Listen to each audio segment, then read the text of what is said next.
nipata kwa njia iliyo safi zaidi, tujuze kwa kina. Naam, Kirobi, shukran sana. Nami hapa naye tu kijana mmoja kutoka mji huu wa Olkalau huku ni kaunti ya Nyandarua, ambaye vile vile ningependa kumuhusisha katika mjadala wa siku ya leo. Tusikie yeye kama mkaazi kutoka kaunti ya Nyandarua anahisi uwekezaji katika kaunti hii iko katika hali gani. Karibu ndani ya TV47. Kianza kwa kujitambulisha, tueleze kwa maoni yako, unahisi kuwa kaunti ya Nyandarua iko katika hali gani kwa upande wa uwekezaji?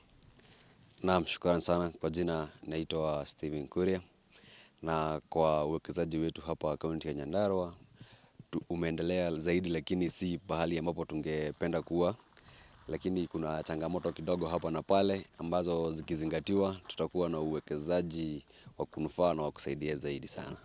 Umesema kuwa uwekezaji ambao unaendelea kaunti ya Nyandarua, wewe unahisi kuwa ni sera zipi ambazo zinastahili kuwekezwa au kutungwa na kaunti hii ili iweze kuvutia wawekezaji? Kitu cha kwanza ambayo kaunti ya Nyandarua inafaa kuzingatia ni kitu tunaita uboreshaji wa miundo msingi ama miundo mbinu. Hiyo ni kutengeneza barabara zetu, pia kuboresha mazingira yetu ambayo inavutia utalii hapa kwetu, na pia kwa for example kama Recall Bolsat, ile ziwa letu pale ya Recall Bolsat, tukidumisha mazingira ya hapo ambapo kuna mahoteli kadhaa, tutaweza kudumisha utalii hapa kwetu Nyandarua. Kwa kifupi tu, ni changamoto zipi katika kaunti ya Nyandarua ambazo kulingana na wewe unahisi kuwa kwa kiwango fulani zinachangia wawekezaji kutowekeza kaunti hii? Changamoto ambayo inazuia wawekezaji kuwekeza huku ni kitu ambacho kinaitwa tax. Tax hapa kwetu iko kwa si ati ni ya juu zaidi, lakini wawekezaji wengi wanaona kama imekuwa ya kiwango ambacho kufika ni ngumu. Ingawa kama serikali yetu ya kaunti ingeweza kupunguza ama kuketi chini na wawekezaji na kujua venye ambavyo watafanya kwa tax yetu, nayo itaweza kudumisha uwekezaji na itaweza kudumisha utalii kwa zaidi hapa kwetu Nyandarua. Kwa hivyo nasema kuwa Nyandarua ina uwezo wa kukuza au wa kukua kiuchumi, lakini sera za kaunti ndizo zinachangia. Kwa hivyo suluhu au wito wako kwa uongozi wa kaunti ni upi?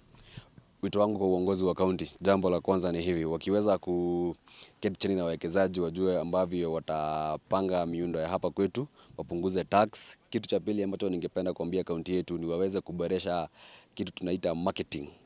Marketing kwa Kiswahili ni kufahamisha watu na kwa kutumia mambo ya kiusasa. Siku hizi kuna mambo mingi sana za marketing. Kuna influencers na pia kuna platforms mingi za kufanya marketing. Wakifanya marketing ya hapa kwetu, tutaweza kuongeza, hata watalii watakuwa zaidi.